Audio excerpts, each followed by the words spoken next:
As promised, we have to talk quarterbacking here. Patrick Mahomes saw what happened in a divisional playoff against Jacksonville. He gets a high ankle sprain, and we still don't know to what degree this high ankle sprain is. If it's really severe, sometimes that means surgery. You can't even think about coming back the next week.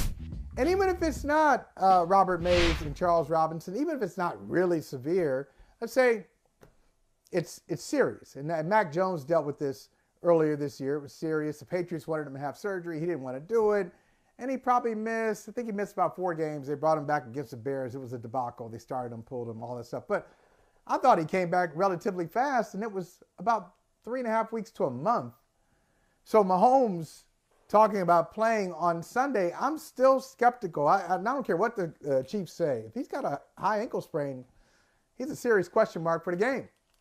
Charles, before you're grimacing and cringing. So before I ask my quarterback, go ahead and explain that grimace and that cringe. Well, Vegas seems to think it's serious. I mean, you look at Cincinnati, I think right now 2.5-point favorite on the road. I mean, Vegas, like, is it amputated at this point? I don't know, 2.5 points in Arrowhead? Like, what is going on, man? Vegas clearly thinks this dude is.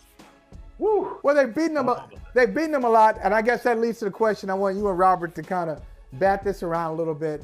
The Chiefs, we know, have lost their last 3 games against Kansas City. In 2 of those games, they had huge leads and lost them. So Cincinnati has shown the ability to come back against Kansas City at home, on the road. They won 3 straight, and so that has led to some Burrow greater than Mahomes or Mahomes, not the king. Here comes Burrow. What do you make of this Mahomes-Burrow conversation? Robert, you want to take a crack at that? I think it's a little silly. Take it. I still think, we talk about this all the time on our show, and it's so easy to get tempted by the new shiny thing, and I'm as guilty of that as anybody. Watching Justin Herbert and Joe Burrow over the last couple of years and watching what Josh Allen did in the playoffs, I think it was tempting coming into the season to say, all right, there's a top tier of quarterbacks that probably is Patrick Mahomes, Josh Allen, and then maybe a slight step down from that, Joe Burrow and Justin Herbert and some of the other younger guys. And as the season's gone on, I think what I've just kind of realized when you consider all of the factors is that Mahomes is in a tier by himself. This was not supposed to be a all-in Super Bowl push year from the Chiefs.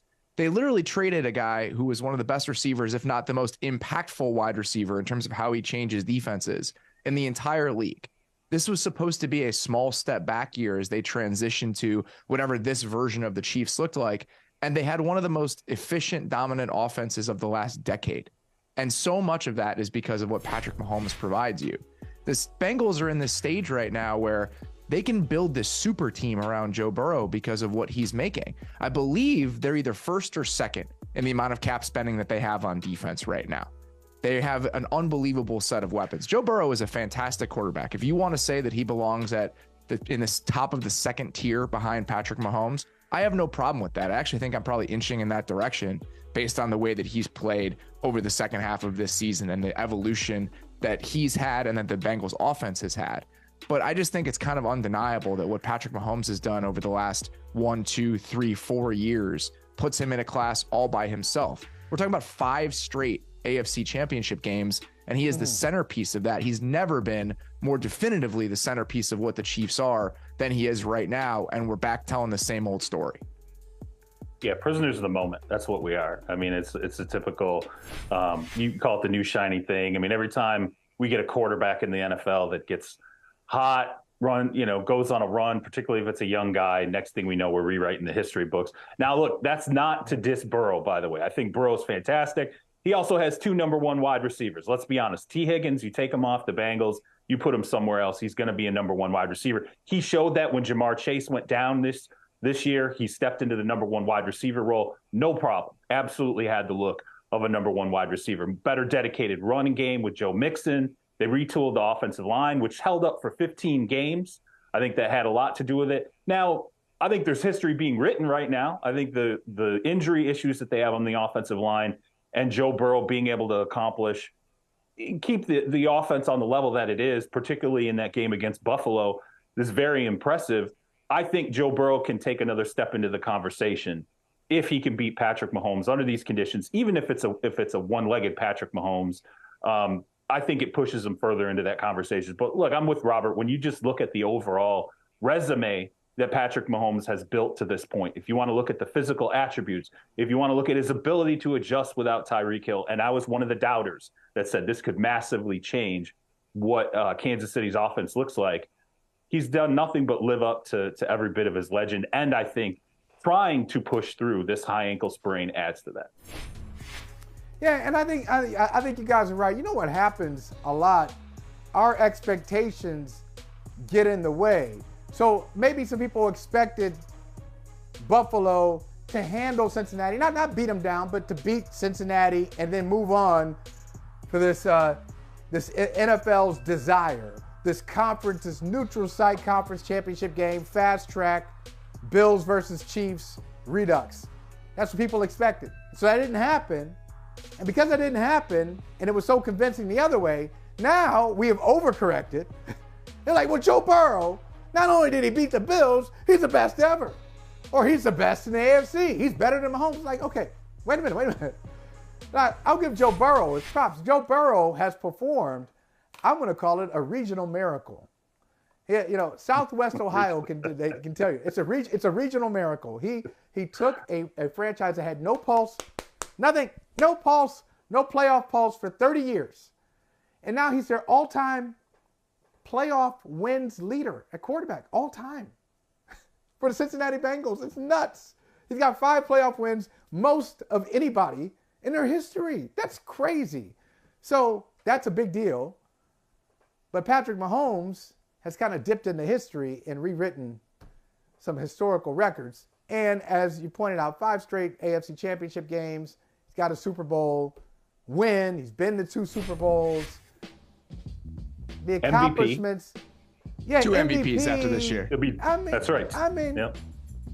There's a lot there. Now, I like this, Robert, where Charles says, Mahomes, Burrow, Allen. There's a third character here. We haven't mentioned him yet. Is our Elway, Montana, Marino. I was always a Montana guy. I never knew Montana's numbers. I never cared. I was surprised when I became older and I figured out, oh, he didn't have that many touchdown passes. I never cared. I didn't care. I just Montana was my dude. I just loved the way he just kind of operated in a composed way and always got things done. So where does, Robert, you say Mahomes in a category by himself.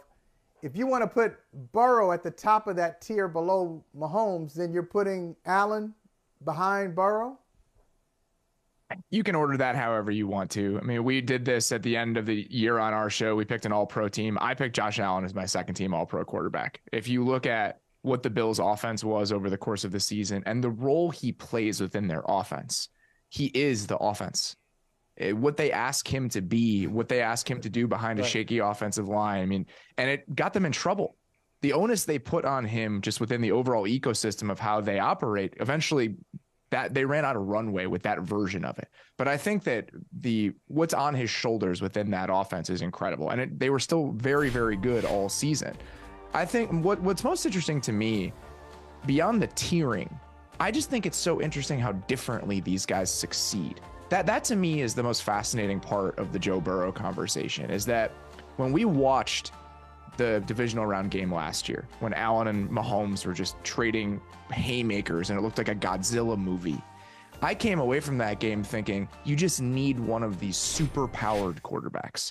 These guys that just have this overwhelming set of physical traits that accounts for every single problem a defense can present them. And Burrow is not like that. Burrow doesn't have this cannon of an arm. He isn't as fast as a guy like Josh Allen is. He isn't as big and strong, even though that is an underrated part of his game. The fact that we have this guy now who is even in the conversation with Josh Allen and Patrick Mahomes, and he wins in the way that he does, cerebral, on time, seeing the game, pre-snap identification, all of those things. That to me is the most interesting part of this. The fact that we have all these different guys who can affect the game in the same way when we were having a slightly altered conversation about what we need from the position, in my opinion, as recently as 12 months ago. Hey, thank you for watching Brother from Another. If you haven't hit that subscribe button, go ahead and do that now. Don't forget you can catch us 3 to 4 weekdays on PeacockTV.com and on Sirius XM Channel 85.